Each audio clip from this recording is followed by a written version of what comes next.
사도행전 16장 11절에서 25절까지 말씀 저랑 한 절씩 교독하시겠습니다. 우리가 드로아에서 배로 떠나 사모드라게로 직행하여 이튿날 네아폴리로 가고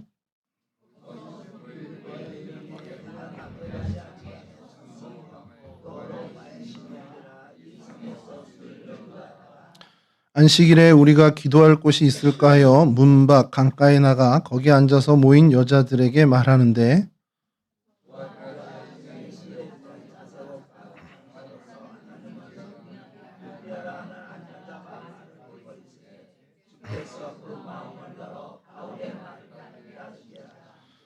그와 그 집이 다 세례를 받고 우리에게 청하여 이르되 만일 나를 주 믿는 자로 알거든 내 집에 들어와 유하라 하고 강권하여 머물게 하니라.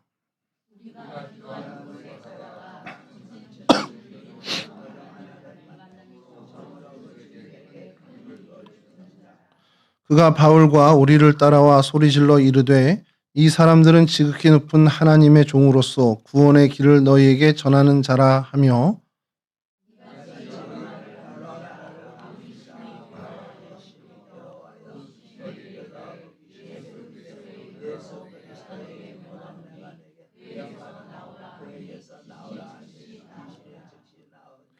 여종의 주인들은 자기 수익의 소망이 끊어진 것을 보고 바울과 실라를 붙잡아 장터로 관리들에게 끌어갔다가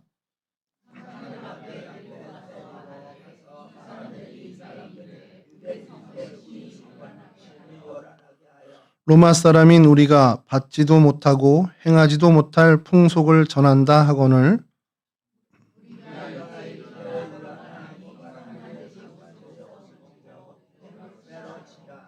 많이 친 후에 옥에 가두고 간수에게 명하여 든든히 지키라 하니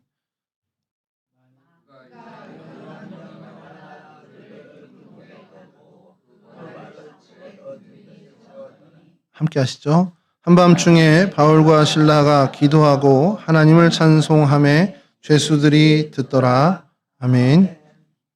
예, 오늘 저희가 살펴볼 성경의 장소는 빌립보입니다. 빌립보는 그 필리포이라고 해서 빌립에게 속하다 혹은 빌립의 도시라는 뜻을 갖고 있습니다. 마게도니아의 첫 성이라고 오늘 본문에서도 나오고 있고요. 빌립이라는 사람, 이렇게 필립이라는 사람의 이름을 딴 도시인데 그 필립은 역사적 인물인 필립 2세, 그러니까 알렉산더의 아버지인 필립 2세의 이름을 따서 붙인 도시입니다. 먼저 위치를 좀 보여드리겠습니다. 첫 번째 지도를 보여주시면 팔레스틴에서 이제 지금의 튀르키예, 소아시아를 지나서 유럽인 그리스, 이제 그때 당시 이제 마게도니아 지역이라고 하는데 그 지역의 첫 번째 항구 네아폴리 항구 바로 인근에 있는 도시입니다. 네아폴리에서 이제 배를 내린 다음에 그다음에 이제 첫 번째 가게 된 도시가 빌립보고 거기서 오늘 본문처럼 저희가 루디아를 이제 만나게 되고 복음의 첫 열매를 거두게 되죠. 다음 지도를 좀 조금 확대해서 보여드리면 이제 저 드로아에서 사모드라 이제 사모트라케 섬인데 지금 이름은 그렇고요. 그다음에 성경의 네아폴리가 지금 카빌라라는 도시입니다. 그래서 거기에 내려서 조금 올라가서 이제 빌립보 도시에 들어가게 됩니다. 여기를 좀 위성 사진으로 좀 보여드리면 현재 빌립보 도시는 필리피라고 해서 저쪽에 현재 도심이 구성되어 있고요. 그곳과는 다르게 이쪽에 작은 위성 도시인데 키니데스인가 그렇게 되는 곳에 옆에 여기 유적지가 발견이 됩니다.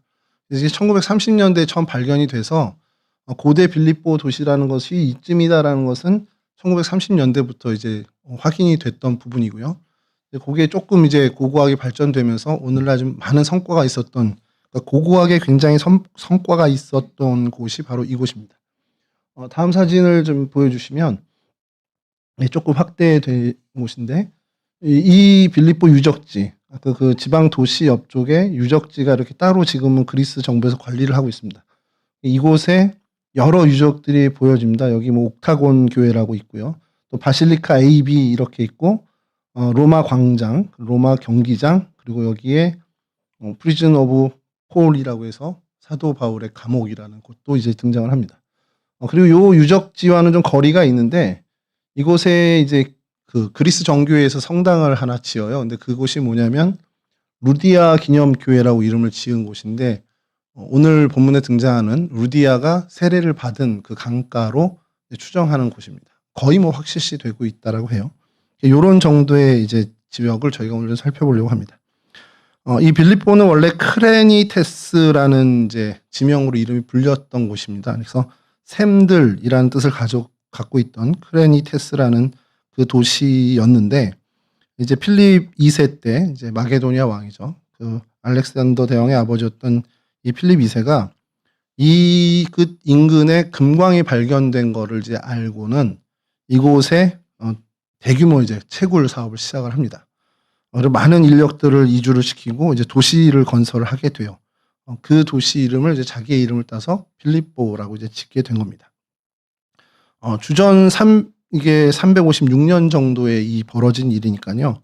그때 이제 광산이 이제 활발하게 개발되고 당시의 환율로 했을 때 1년에 1000달란트 정도가 수확됐을 정도니까 어마어마한 양의 금이 이제 채굴이 됐던 곳이었습니다. 근데 이제 뭐 마게도니아 시대가 끝나고 이제 로마 시대가 도래하면서 주전 168년 요때쯤에 로마의 이제 완전한 속국이 이제 되고요. 그래서 로마의 통치하에 놓이게 되는데 그 이후에 뭐 로마 통치를 쭉 지나가다 이 도시가 좀 부각되게 된 것이 주전 42년에 이제 내전, 유명한 내전이 하나 벌어집니다. 그때 이제 우리가 잘 알고 있는 시저를 배반한 브루투스와 카시우스가 연합한 군대가 있었고 또 우리가 잘 알고 있는 안토니우스하고 옥타비아누스가 연합한 나중에 이제 정권을 잡게 되는 그 둘의 연합군이 이곳에서 전투를 하게 됩니다. 그리고 결정적으로 이 전투에 패배한 브루투스와 카시우스 군이 사실 이제 권력에서 물러나게 되고 안토니우스와 옥타비아누스가 이제 이 실질적인 로마의 권력을 장악하게 되죠. 나중에 뭐 안토니우스와 옥타비아누스도 이제 싸우게 되고 뭐 그때 유명한 클레오파트라도 등장하게 되고 뭐 해전도 등장하죠. 그래서 이제 옥타비아누스가 완전 최종 이제 황제에 등극을 하게 되는 그런데 그 첫 이제 전투가 시작된 것이 빌립보 이 지역이었다는 겁니다. 이 지역이 이후에 이제 뭐 그 전투를 포함해서 그 로마 치하에서 퇴역한 로마 군인들을 좀 이주시켜서 거주하게 했던 지역입니다. 이제 금광 개발이 다 끝난 이후죠. 이제 그 마게도니아 시절에 금광 개발이 다 끝나고 채굴이 다 지난 다음에 로마에서 이곳을 통치할 때는 퇴역한 군인들의 안식처 개념으로 이곳에 이주를 시켜서 이제 여생을 보내게 하는 그런 도시로 유명했습니다. 그래서 뭐 콜로니아 줄리아 필리펜시스라는 도시로 아예 그 기록에도 등장을 합니다. 이곳이 등장을 하고요. 근데 이후에도 그냥 써왔던 이름이 빌립보다 보니까 그냥 빌립보라는 이름으로 오늘날까지도 사실은 사용하고 있는 중이고요. 이곳에 거주했던 사람들에겐 특권을 줬는데 로마 시민권자가 될 수 있는 권한을 주고 로마 시민권자가 되면 여러 가지 특혜를 주는데 그게 우리 바울에게서도 좀 살펴봤던 거지만 로마 황제에게 호소할 수 있는 권한이 일단 주어집니다. 그리고 특별한 이유 없이 신체가 구금되지 않을 권리를 갖게 되고 곡물이나 세금을 면제받는 특권을 받기도 하는데 그런 사람들이 모여 있다 보니까 이 지역은 로마 총독이 여기가 이제 로마 식민지잖아요. 이 지역이 로마 총독이 와서 그 행정을 관장하는데 그 행정에서도 제외되는 그러니까 자치 행정을 할 수 있는 그런 특혜를 받는 도시가 이 빌립보였다고 합니다. 우리가 이제 성경에서는 여기가 이제 언급되는 것이 오늘 사도행전 이곳에서 사실은 제일 처음에 언급이 되고 사실 이게 뭐 거의 다죠. 그리고 나서 이제 4장에 가서 뭐 몇 개가 이렇게 있는데 20장에 가서 몇 이야기가 있는데 뭐 3차 전도 여행 때 이제 들렸다 정도 그때는 이제 언급만 나오는 그런 정도입니다.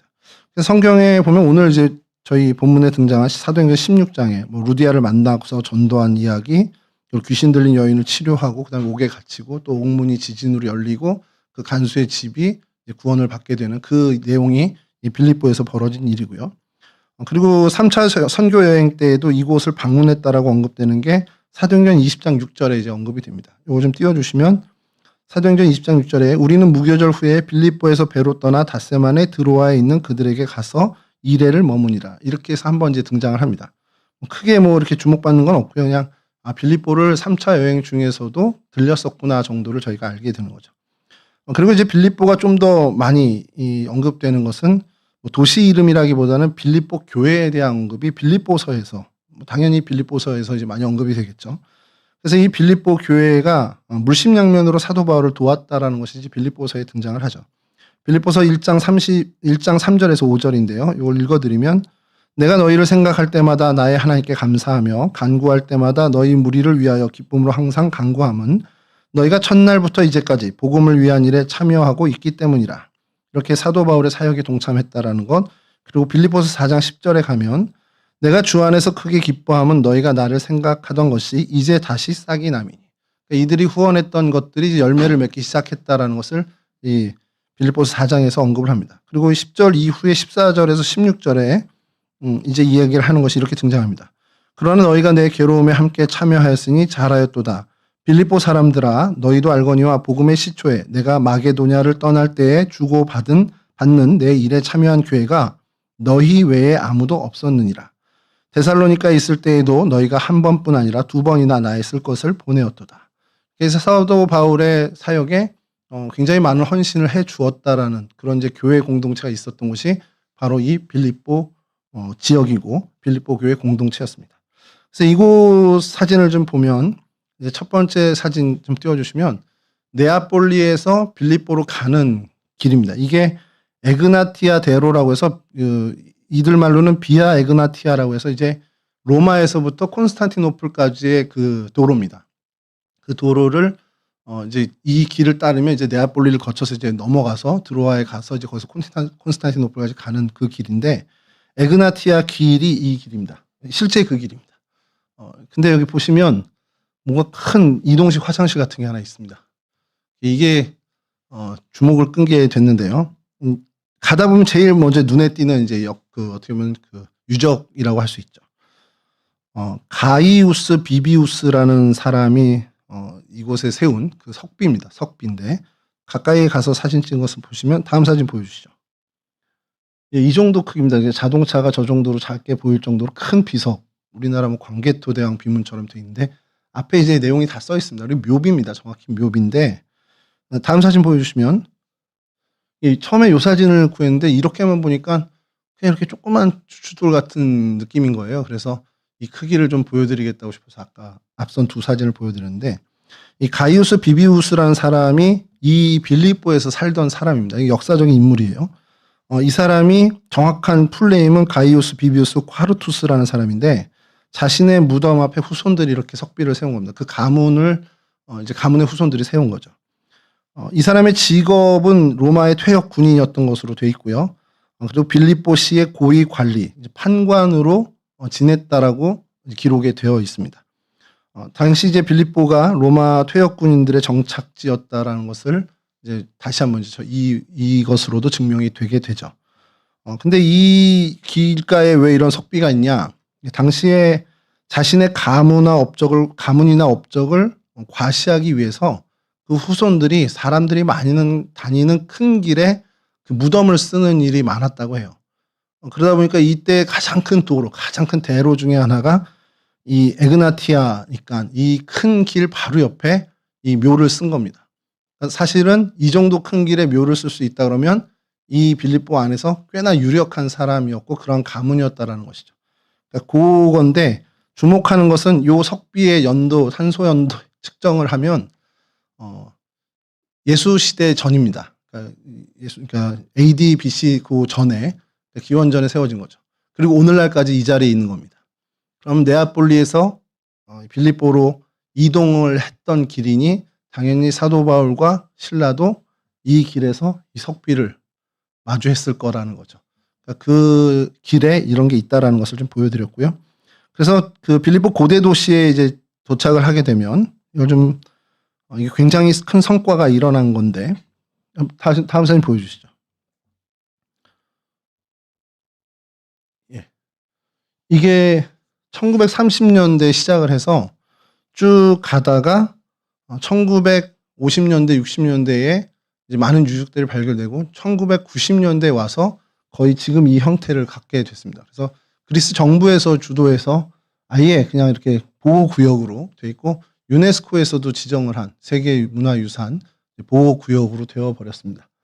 이쪽이 이제 동쪽입니다. 이 동쪽에서 서쪽으로 이제 가는 큰 길가에 에그나티우스는 저 길이 아니고 이쪽 어디인데 거기서 좀 벗어나 있긴 합니다. 그래서 이렇게 유적지가 발견됐는데 이게 그냥 고대 도시예요. 그러니까 로마의 전형적인 도시였습니다. 사람들이 많이 사는 도시였고 여기 이제 각종 시설들을 이제 좀 살펴보려고 합니다. 저기는 뭐 당연히 로마 경기장 극장이었고요. 예, 다음 사진 보여주시면 이것도 이제 드론 사진으로 다른 각도에서 좀 보여드립니다. 에그나티 그 도로가 좀 보일까 해서 이쪽 사진을 찾았는데 뭐 도로는 이제 보이진 않습니다. 보이진 않는데 요 어쨌든 도로에서 크게 벗어나지 않은 지역에 큰 이제 마을이라기보다 도시가 생성된 것을 보게 되고요. 다음 사진을 보여주시면 여기 이제 유물들을 좀 그래도 정확하게 좀 찍은 사진이라 요게 이제 바실리카 B라고 하는 교회 터고요. 그다음에 여기가 로마 아고라입니다. 오늘 성경에 장터라고 기록된 곳이 이곳입니다. 실제 성경 그 자리가 이 자리입니다. 바울이 체포된 자리가 이 자리입니다. 그리고 저쪽에 기둥 두 개가 살짝 보이는 게 바실리카 A라는 것이고 이거는 성경 시대는 아니고 그 이후 시대인데 좀 의미가 있고요. 그 다음에 여기 잘 보이시는 요 나무 뒤에 가려져서 그런데 약간 천막 쳐져 있는 이따 사진으로도 보일 텐데 거기가 이제 팔각형이라고 해서 옥타곤 교회라고 있어요. 근데 이곳이 굉장히 이 빌립보에서는 저희가 가장 주목해야 될 두 곳 중에 하나입니다. 그리고 요곳이 이제 바울의 감옥이라고 하는 곳이 요 위치에 있습니다. 요 정도 돼 있고요. 그러니까 요걸 좀 말씀을 드리면 그 1914년에 사실 시작이 됐습니다. 그러니까 1861년부터 시작돼서 1914년에 프랑스 고고학팀이 이곳이 고대 도시다라는 것을 확증을 한 거고요. 물론 1861년에 시작돼서 여기다 주장은 했었지만 확정이 된 것은 1914년에 확정이 됩니다. 그리고 나서 그때 이제 발견된 건 바실리카 AB라고 하는 그 바티칸 시대 그 바실리카 양식의 예배당 두 개. 그러니까 이제 그 비잔틴 시대의 그 유물들이 이제 발견이 된 거죠. 그때 당시. 그리고 이제 1950년대에 와서 세계대전 이후에 이제 그리스 자체가 이제 주도적으로 이곳을 발굴하기 시작했는데 1960년대 후반에 옥타곤 교회의 터가 이제 발견이 됩니다. 그러면서 이제 본격적으로 더 많은 것들이 발견이 돼서 바울의 감옥도 이제 그 발견이 되고 또 루디아의 그 세레터도 발견이 되게 됩니다. 그래서 다시 항공 사진을 좀 보여주시면 예, 여기가 유적지 아까 그 사진 항공 사진으로 본 곳이고요. 그다음에 그만큼 좀 멀리 떨어져 있지만 여기가 루디아 기념교회로 되어 있습니다. 여기가 강입니다. 요렇게 흐르는 게 강이거든요. 이제 숲으로 가려져 있어서 잘 안 보이는데 이 강이고 강가 바로 옆에 빨래터가 있습니다. 그래서 아낙네들이 여기서 빨래를 하고 이제 이야기하던 그런 장소고 거기에서 이제 사도 바울과 이 루디아가 만났다라고 이제 추정을 하는 거죠. 그곳에 이제 교회가 세례를 받은 그곳이라고 해서 교회가 세워졌습니다. 다음 사진 보여주시면 이게 루디아 기념교회입니다. 그리고 저 뒤에 숲을 저기가 이제 강입니다. 그리고 그 강에 다음 사진 보여주시면 이렇게 기념 조형물이 있는데 이게 세례 기념터입니다. 루디아 세례 기념터로 되어 있습니다. 이 성당 내부, 그러니까 교회 내부는요. 다음 사진 보여주시면 그냥 전형적인 그리스 정교회 성당인데 이 벽화가 저 벽화가 오늘 사도행전 16장의 내용을 다 담아 있는 그런 이제 모자이크 이렇게 스테인드 글라스가 되어 있다라는 거죠. 그리고 다음 사진이 이제 저는 처음 본 겁니다만 루디아 초상화를 물론 상상이겠지만 이렇게 해놨습니다. 이게 이제 루디아 교회의 모습이고요. 다시 이제 위치 사진을 좀 다시 보여주시면 예, 여기가 방금 그 루디아 기념교회고요. 이제 다시 이쪽으로 내려와서 요 산 위에 이제 산성들이 있고 전망대가 있는데 이제 그게 이제 군사성이 또 군사 목적의 성도 좀 있었습니다. 다음 사진 보여주시면 예, 아크로폴리스 성체라고 해서 지금은 저 위에 구조물 조금만 남아 있는데요. 이 산을 요새화해서 썼던 그런 유적들이 좀 발견이 됐습니다. 그리고 이 밑에가 이제 당시 이제 도심이죠. 도심 지역이고요. 그래서 여기에 나온 이제 유적들을 먼저 그때 당시의 유적들을 보면 첫 번째로 사진 보여주시면 다음 사진 보여주시면 로마의 그냥 전형적인 극장, 고대 극장이 있었습니다. 그러니까 뭐 사람이 많이 사는 이제 대규모 도시에는 필수적으로 있었던 것이 원형 경기장이나 이런 극장이었습니다. 그래서 원형 경기장까지 가면 이보다 더 큰 도시가 되는 거고, 그래도 어느 정도 대도시다 하면 이런 극장이 있습니다. 한 7,000명 정도 수용하는 규모의 극장이 있었습니다. 그 다음에 이제 이 바실리카 A라는, 다음 사진 보시죠. 예, 요게 이제 바실리카 A라고 해서 이제 설명한 교회터인데, 사연이 좀 있는 게요. 이 도시가 이제 빌립보 고대 신약 시대의 신약 시대의 빌립보 성이다. 이거를 좀 기념하기 위해서 어떻게 보면 이제 동로마 제국이죠. 이 동로마 제국이 이제 밀라노 침략 이후에 이곳에 이제 막 기독교가 번성할 때 이 도시 사람들이 야, 그럼 여기도 이런 기념할 만한 큰 뭔가가 있어야 되지 않겠어 하면서 개발을 합니다. 프로젝트 2개를 실행해요. 이게 기록에 나온 겁니다. 그래서 사도 바울이 예배처로 썼던 루디아 집을 예배초소로 썼는데, 그곳에 이제 빌립보 교회가, 초대교회가 생겨났죠. 그 자리에 기념교회를 세우는 것 하나하고, 또 하나는 이 도시의 위용에 맞게 많은 사람들이 들어가 예배할 수 있는 예배당을 짓자. 이렇게 시작한 게 이제 바실리카 A 교회터입니다. 근데 이게 짓다가 대규모 지진이 나버리는 바람에 무너지게 돼요. 당시에 그 기술로는 무너진 거를 다시 재건하는 건 어렵고, 이제 할 수는 있겠지만 그거보단 새로 짓는 게 더 어떻게 보면 비용이나 에너지가 훨씬 더 저렴하기 때문에 바실리카 B 교회를 이제 하는 걸로 하고, 여기는 그냥 무너진 터 그대로 나눠서 놔두고 보존을 하게 됩니다. 그리고 이제 사도 바울 기념교회 옥타곤 교회라는 교회는 계속 이제 건립이 되고 완공이 되고요. 그래서 바실리카 A가 그런 스토리를 갖고 있는 교회인데, 다음 사진 보여주시면 이렇게 기둥 큰 2개만 남아 있습니다. 가까이 가면 이제 십자가 모양의 기둥 이렇게 문양이 저 안에 양각으로 파여 있습니다. 그 다음에 이제 바실리카 B인데요. 예, 다음 사진 보여주시면 이건 바실리카 B라고 해서 이런 모양이었다라는 예배당이. 근데 이게 여기도 사연이 있는 게 이게 계획도입니다. 이제 완공하고 바로 무너져 버려요.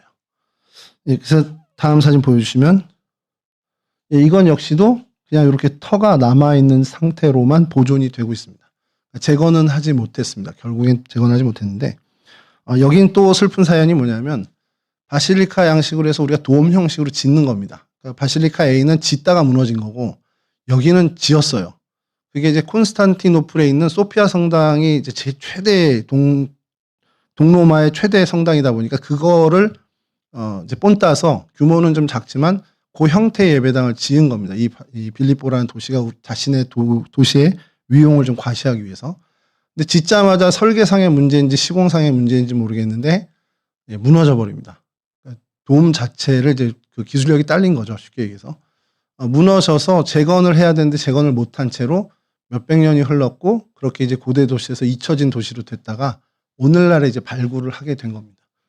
그러니까 슬픈 사연입니다. 예배당을 짓다가 오늘날로 지금 부도가 난 겁니다. 그래서 더 이상 못 짓게 되는 그런 상황이고, 그래서 그리스 정부에서 이 무너진 터도 붕괴 위험이 있어서 다시 이제 보수 공사를 하게 되는데요. 보수 공사 당시의 사진이 있습니다. 다음 사진 보여주시죠. 예, 이렇게 저희 요즘 모습과 너무 흡사한 이렇게 돼 있습니다. 그래서 보수를 그리스 정부에서 완전히 주도해가지고 좀 이렇게 해서 지금 현재는 보수 공사는 다 끝난 상태고, 그 상태, 무너진 상태로 보존해서 지금까지 유지하고 있고요. 그리고 요 성당 때문에, 이 터 때문에 이 지역이 세계문화유산이 됩니다. 다음 사진 보여주시면 예, 고대 도시, 빌립보의 고대 도시라고 이렇게 되어 있습니다. 그래서 이 지역 전체가 세계문화유산이 된 데에는 아까 바실리카 B 그 교회터가 영향을 줬다라는 것. 예, 그리고 나서 이제 다음 사진 보시면 아까 그 중간에 있었던, 가운데 있었던 요 공터가 이제 로마 도시에 늘 있었던 아고라라는 곳. 그러니까 우리 성경에는 그 광장이라고 표현도 되기도 하고요. 오늘 본문에서는 장터라고 표현이 됐습니다. 그래서 이곳에서 사도 바울이 사람들에게 모함을 받고 이제 체포가 되는 실제 성경의 그 자리가 이 자리입니다. 이건 이제 역사학이나 고고학에서 완전히 증명이 된 몇 안 되는 사례 중에 하나죠. 그리고 나서 사도 바울이 그 자리에서 이제 매를 맞고 감옥으로 끌려가잖아요. 그 다음 사진 보여주시면 여기가 그 감옥의 입구입니다. 근데 요거를 조금 더 확대해 보여드리면 다음 사진 보여주시죠. 이게 이제 사도 바울 감옥의 입구 표지판이고요. 그리고 전면에서 찍은 사진은 다음 사진 보여주시면 여기가 그 감옥 터입니다. 이 안으로 들어가서 이게 요런 이제 굴이 군데군데 몇 개 있어요. 그리고 이게 훗날에 감옥으로 쓰이다가 나중에는 물 저장고로 사용됐던 흔적이 있습니다. 그러니까 이게 사도 바울과 실라가 갇혔던 그 감옥의 모습입니다. 실제 이 모습입니다.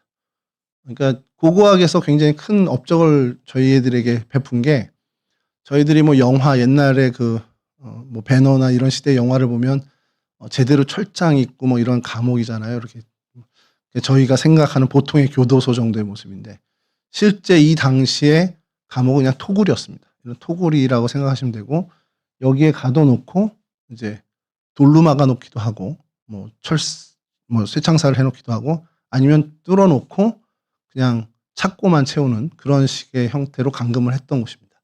그러니까 실제 바울과 실라가 갇혔던 것이 이런 형태라는 것이죠. 그리고 이 굴 중에 몇 개가 있는데 그 중에 사도 바울과 실라가 갇혔을 거다라고 추정하는 겁니다. 그래서 이거는 확실히 이거다라고 할 수는 없는데 이런 모습을 갖고 있습니다. 자, 그리고 이제 중요한 것이 옥타곤 사도 바울 기념교회인데요. 다음 사진 보여주시면 요건 이제 사도 바울 기념교회로 정식 명칭을 그렇게 하게 된 겁니다. 근데 왜 옥타곤이 앞에 붙었냐면 이제 팔각형 모양이라고 해서 요 모양입니다. 이게 평면도고 요런 모양의 예배당이 실존했던 모양의 예배당이 있었습니다. 다음 사진 보여주시면 이게 예배당 터입니다. 여기서부터 요 밑에까지 이렇게 큰 예배당이 있었습니다. 다음 사진 보여주시면 지금도 계속해서 이제 발굴 작업이나 그 작업을 하고 있어서 천막이 이제 쳐져 있는데요. 이렇게 돼 있고 이 천막 밑에 뭐가 있냐면 다음 보여주시면 모자이크 바닥 문양이 있습니다. 그리고 이곳에는 특별하게 글도 새겨져 있습니다.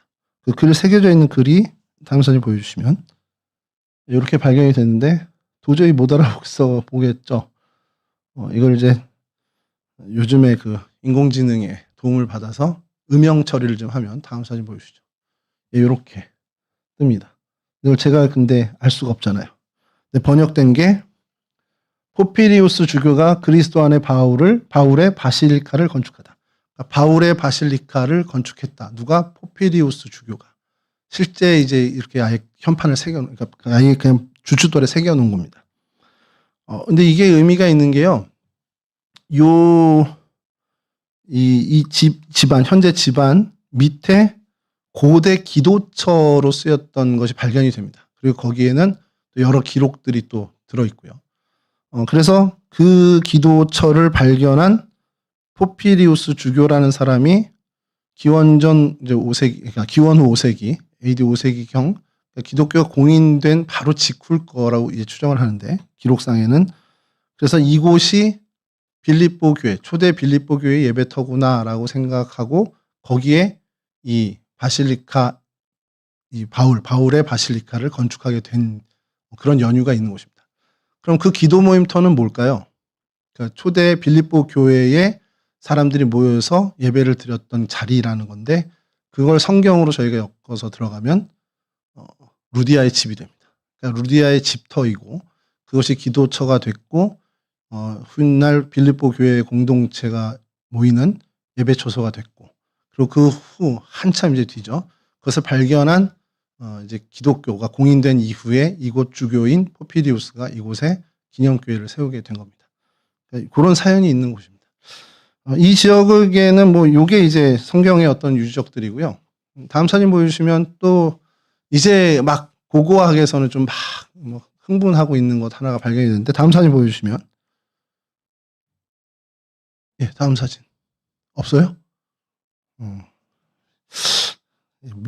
큰 묘 사진이 드렸을 텐데 여하튼 여기 바로 인근에서 엄청 큰 릉이 발견이 돼요. 근데 규모로 봤을 때 이거 왕릉이다라고 이제 확신을 하고 있습니다.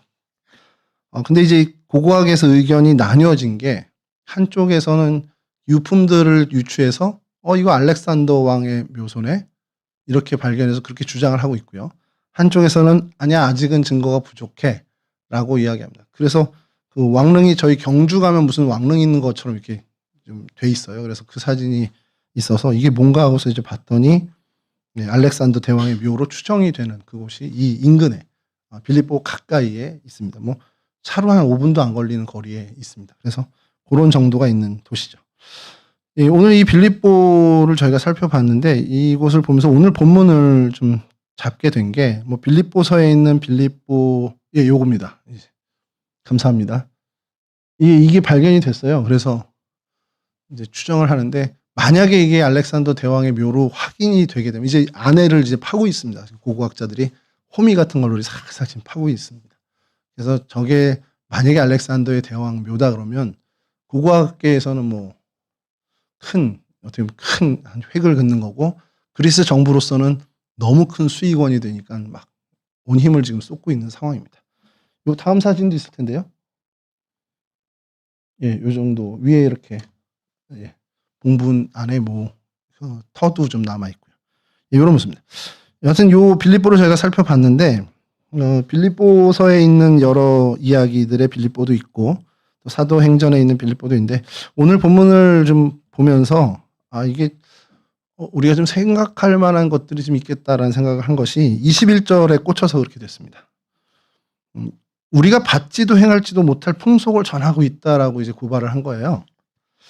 그럼 받지도 행하지도 못할 풍속이 도대체 뭔데?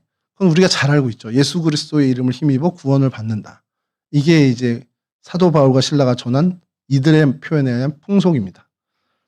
풍속은 헬라어로 에도스라고 이제 성경에 기록이 되어 있습니다. 이건 이제 규례나 법도 이렇게 해석이 돼요. 우리 표현으로 이제 풍속으로도 해석이 됩니다.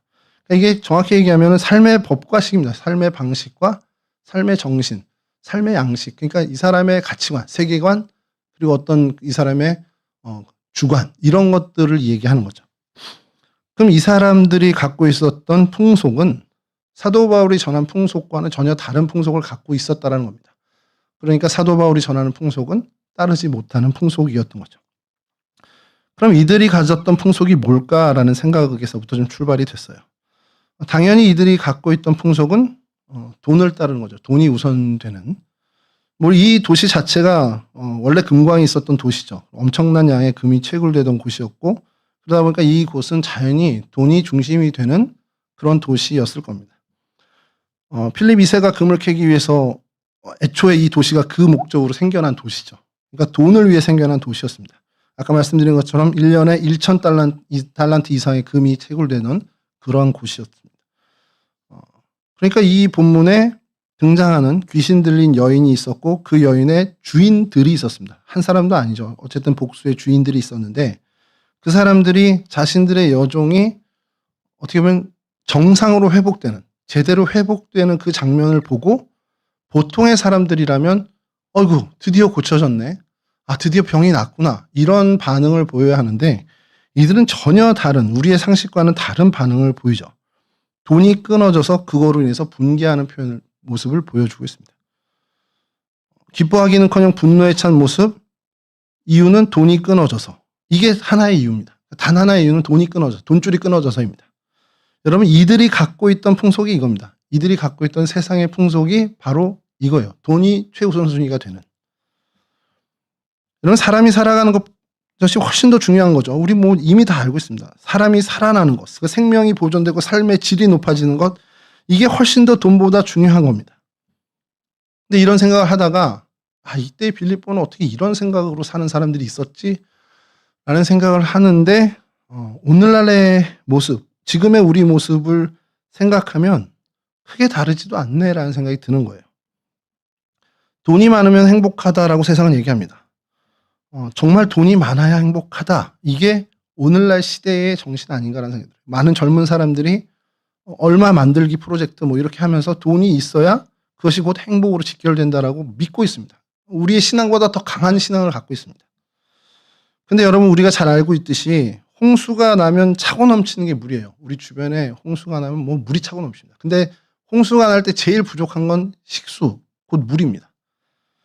홍수가 나서 물이 넘치는데 정작 마실 물이 없는 것처럼 풍요로운 세상을 우리가 살고 있지만 정작 그 안에서 진짜 영적 갈증을 해결하지 못하고 살아가는 시대가 오늘 우리의 시대 아니냐라는 거죠. 세상의 풍속은 이런 풍속입니다. 그러니까 세상의 풍속, 정말 돈에 어떻게 보면 사로잡힌 풍속이기도 하고요. 또 하나는 이때는 귀신 들린 여종이지만 요즘은 이제 그게 좀 바뀌었죠. 사주라든지 운세라든지 점이라든지 굉장히 미신적인 요소들이 우리 오늘날의 사람의 의식을 사실 점유하고 있습니다. 하나님께 맡겨야 되는 거죠. 우리의 인생과 우리의 삶을 하나님께 맡겨야 되는 게 올바른 우리의 풍속인데 그 풍속과는 전혀 다른 정말 뭔가 우리가 설명할 수 없는 힘의 어떤 미신적인 요소에 자신의 인생을 의탁하는 그런 사람들이 우리 주변에 너무나 넘쳐납니다. 얼마 전에 제가 TV 보면서 참 마음이 좀 그랬던 게 우리가 잘 알고 있는 유퀴즈 프로그램에 젊은 건축공학 출신의 무속인이 등장을 했습니다. 그리고 그 방송에서 진짜 흘려가듯이 한마디 했어요. 올해 2026년도에 전기는 관악산이 좀 좋습니다. 근데 그 한마디에 온 유튜브가 난리가 났습니다. 그게 뭔지 하고 클릭해서 들어가 봤더니 젊은 사람들마다 난리도 아닌 거예요. 관악산 정상 들려간다. 그래서 왜 그 아냐고 인터뷰를 하면 올해 여기가 전기가 좋대요. 죄다 그 얘기를 하면서 인터뷰를 하는 걸 좀 보게 됐습니다. 그래서 원래 등산도 싫어하지만 저길 왜 가지? 이제 그러면서 집사람과 한참 그 얘기를 했죠. 진짜 믿고 갈까? 저는 그렇진 않겠지. 마음의 한구석에는 그냥 사람들이 등산할 그냥 명분으로 저런 거 핑계 대는 거겠지라고 생각을 했어요. 근데 제 주변에 제 친구와 이야기를 나누다가 진짜 신앙적으로 믿고 있구나. 이걸 좀 확인하게 되면서 굉장히 씁쓸했던 기억이 있습니다. 오늘날의 사람들은 그래요. 하나님을 의지하는 것, 그거는 받지도 따르지도 못할 풍속이 돼버린 겁니다. 여러분, 그러면 오늘 우리가 따르고 있는 그들이 얘기하는 성경에서 그들이 얘기했던 풍속은 뭡니까? 하나님의 법과식은 사람을 소중히 여기는 정신이죠. 그리고 사람을 살리는 정신입니다. 예수께서 우리에게 얘기하시죠. 마가복음 8장 36절에 사람이 온천하를 얻고도 자기 목숨을 잃으면 무엇이 유익하리요? 라고 얘기합니다. 사도 바울도 마찬가지였습니다. 돈보다 체념보다 상황보다 사람의 영혼이 더 중요합니다. 그래서 이 여인을 고치는, 귀신 들린 여인을 고치면 어떠한 여파가 올지를 예상했었을지라도, 알고 있었을지라도 사도 바울은 그를 고쳐줘야만 했던 사람입니다. 왜냐하면 그가 따르는 풍속, 그가 따르는 법과 방식은 이 사람을 온전케 하는 것이기 때문이죠. 여러분, 복음은 그래요. 내가 손해를 보더라도 하나님의 법과 식대로 살아가는 것이 우리의 풍속입니다. 그리고 사람을 살리는 풍속이죠. 우리가 읽진 않았지만 이 이후에 감옥에 갇혀있고 찬송하는 것으로 오늘 우리가 본문 다 읽었지만 그 이후에 지진이 나고 간수들이 다 도망갔은 것으로 여겨서 간수가 자결을 하려고 합니다. 그때 사도 바울과 실라는 도망가지 않고 있었습니다. 왜 도망갈 수 있었죠? 문이 열리고 옥문이 열리고 다 모두가 도망가는데 나갈 수 있었죠. 충분히 도망칠 수 있었지만 사도 바울은 알았던 것 같아요. 그렇게 됐을 때 누구에게 해가 될지. 간수가 그렇게 자결을 하려고 하는 시도를 보이자마자 우리 여기 있다 안심하라라고 외칩니다. 그렇게 사도 바울은 간수를 살리고 그래서 그 가족 모두를 구원받는 사람으로 이끌게 되죠. 복음이란 게 그렇습니다. 남을 밟고 일어서는 게 아니라 나를 내려놓고 함께 살아가는 능력이 있는 것이 바로 복음이라는 것이죠. 여러분, 이 복음을 주님께서 우리에게, 이 풍속을 우리에게 전하라고 말씀하시죠.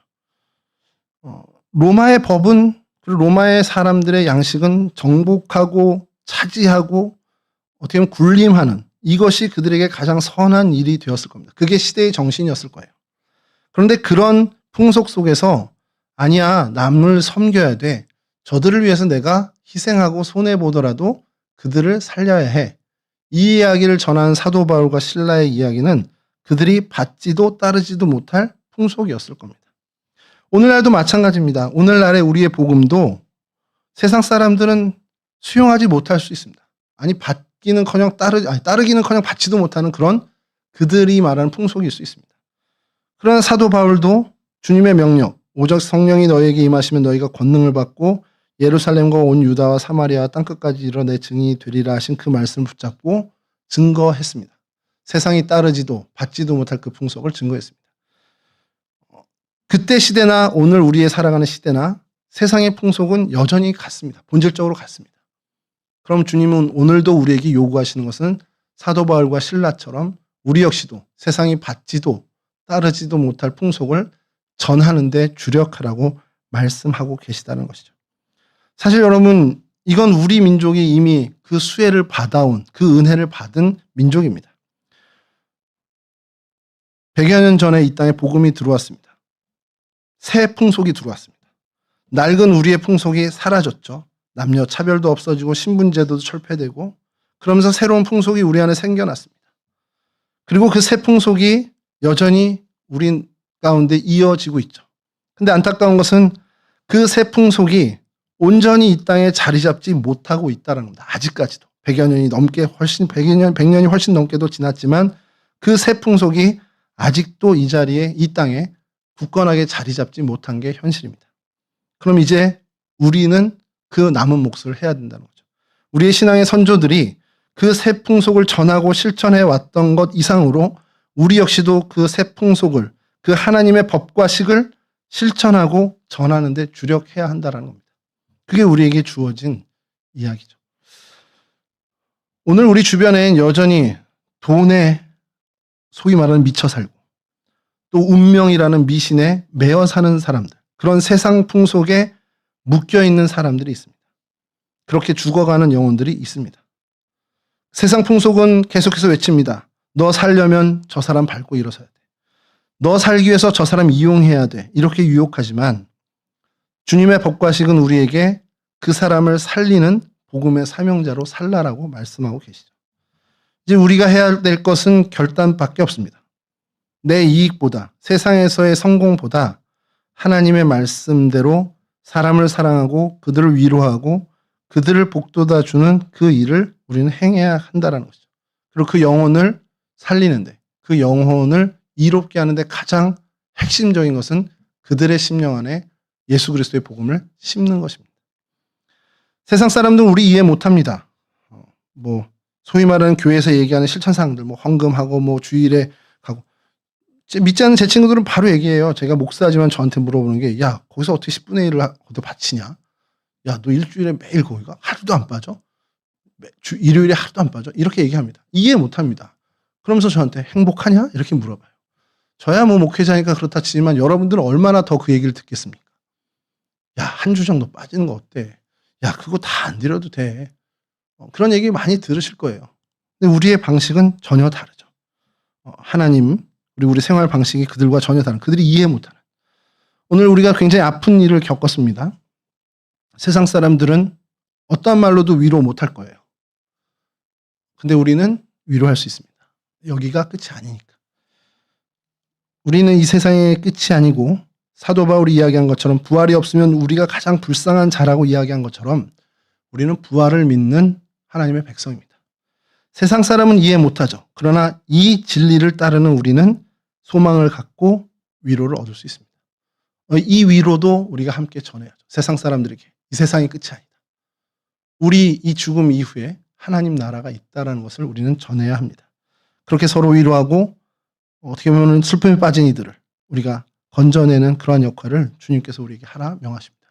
이러한 새 풍속을 전하는데 온 힘을 다하고 헌신할 수 있는 주님의 거룩한 백성들 되실 수 있기를 주님의 이름으로 간절히 축원합니다.